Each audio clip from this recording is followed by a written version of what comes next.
Next up, we have, in my opinion, one of the more polarizing prospects in this draft in Trey Smith, the offensive guard out of Tennessee. I think where you ultimately fall on Trey is going to come down in large part to your sort of prospect philosophy, right? Your kind of draft philosophy in terms of just what are you looking for? Are you looking for a guy that is more refined on film and has shown technical development that you believe you can build upon at the next level, or are you looking more for a pure athletic specimen that maybe wasn't so good in a helmet and shoulder pads at times, but by example looked pretty dang impressive in a t-shirt and shorts at his pro day? So I think it's almost a push and pull in that regard in terms of just what do you weigh more. Obviously, if you guys have watched my videos before, I'll bring it back to the film almost every time. But before we get into that and his ultimate grade, I did want to touch on those sort of athletic measurables as well as testing numbers. So 6'6", 330, he was listed on the Tennessee website, weighed in at 6'5", and 321. So a little bit lighter, a little bit shorter, probably not the exact combination that he might have wanted, but nonetheless, you look at the rest of the numbers, right? And this is where things get interesting. He had a 31-inch vertical jump, right? 9'4" broad. That you go 5'11" 40-yard dash, 7'43" 3-cone, and you kind of package all those together. And I know a lot of the draft community is infatuated with the RAS scores, the relative athletic scores, where Math Bomb on Twitter puts them all together and he compares how guys project based on those physical sort of attributes. Well, Trey Smith comes out to as the fourth highest guard out of 1,125 since 1987, right? Based off those testing measurables. So the question then is, what do you believe in more? Do you believe in athletic prowess, even if you maybe didn't always see it on film, as we'll kind of get into my grade? But do you agree that, hey, that is just a physical freak, let's take him maybe a little bit higher? Or do you believe, man, he left a lot to be desired in terms of technique and a lot of these various areas that we'll touch on. So I'm going to drop him even lower. I think, like I said, it's a push-pull depending on where you fall. And like I said, as you can see with my 69.25, I fall more on the film side of things. I think in pass protection, he had a very strong base, which, obviously you can see in the sort of power and strength grade. You look at his reps, 32 at 225. I think that certainly was evident on film. A guy with a very strong base in that regard.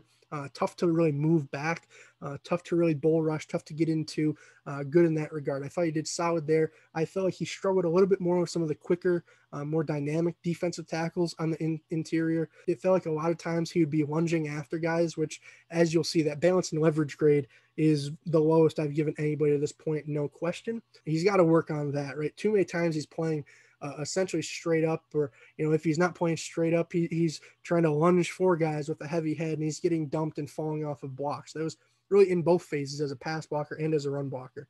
In terms of as a run blocker, then I thought he was kind of similar to, say, Alex Leatherwood, the offensive tackle out of Alabama. Obviously, if you haven't seen that video, click the link above my head.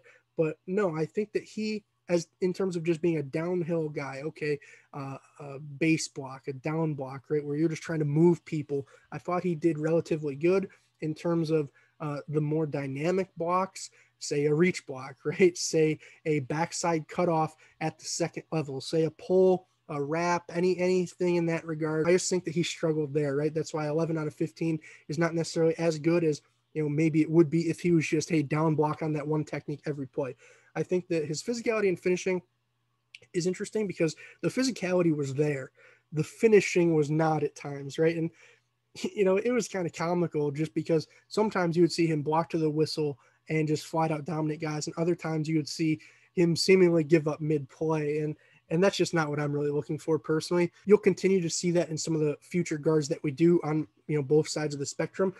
Guards tend to be the most freed up position on the offensive line, right? When pass blocking, tackles almost always get the ends, the center is going to typically man up the one technique, and then one of the guards then is going to be free as the other one deals with the three technique. Well, in that regard, you got to hunt up work, right? You got to either help that tackle if that D ends make him an inside move back, or you got to, stand there and, at least keep one good hand on and help that center maintain the depth of the pocket against that one technique or nose. And I just think that in that regard, he sort of let me down, right? I'd love to see him play harder there and just want to flat out dominate guys more, right?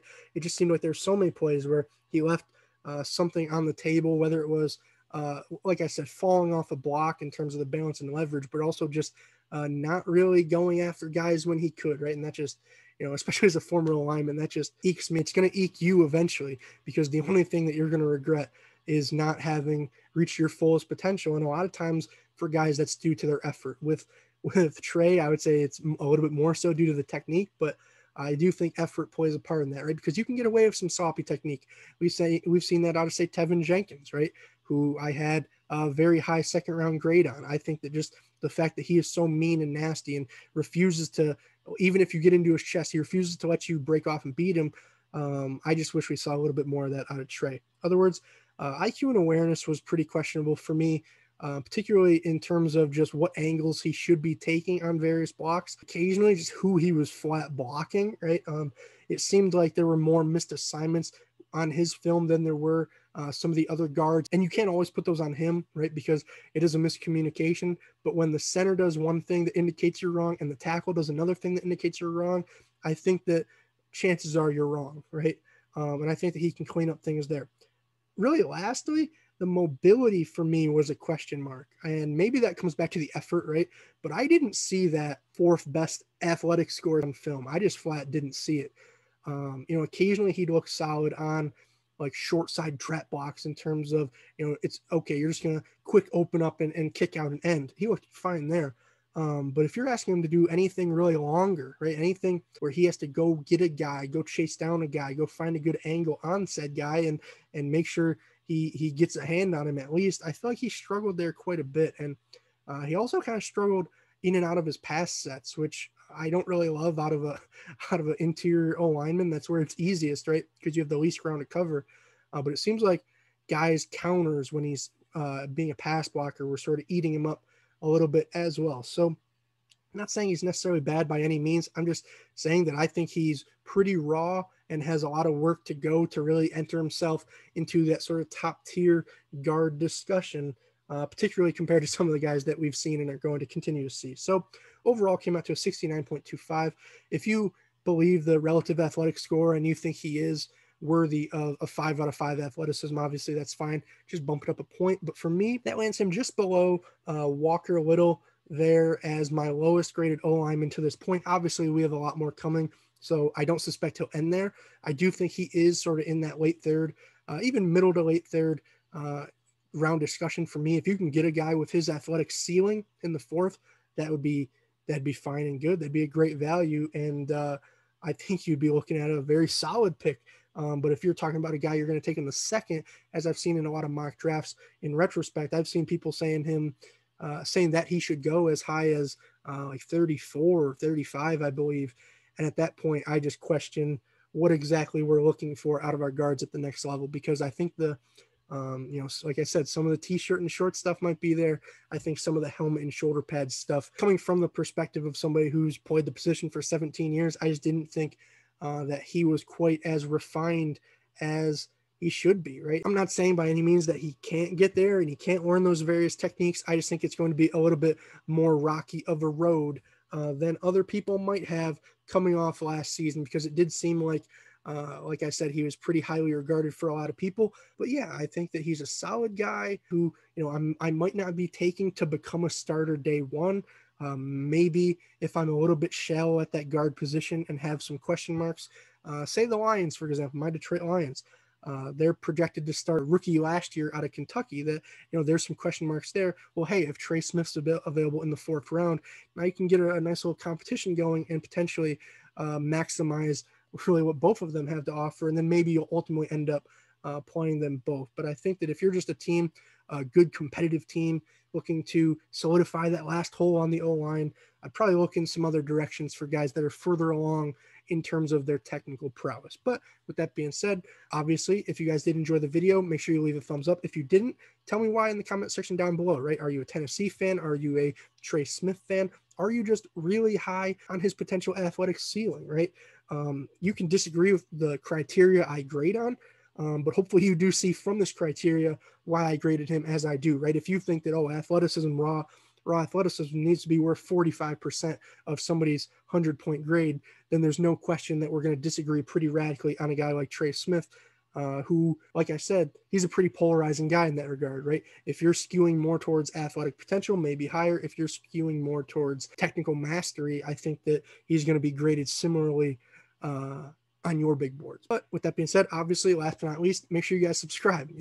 We're on the road to 100 subscribers, 78 right now. You guys could most certainly be number 79, hopefully 80 by the time this video comes out.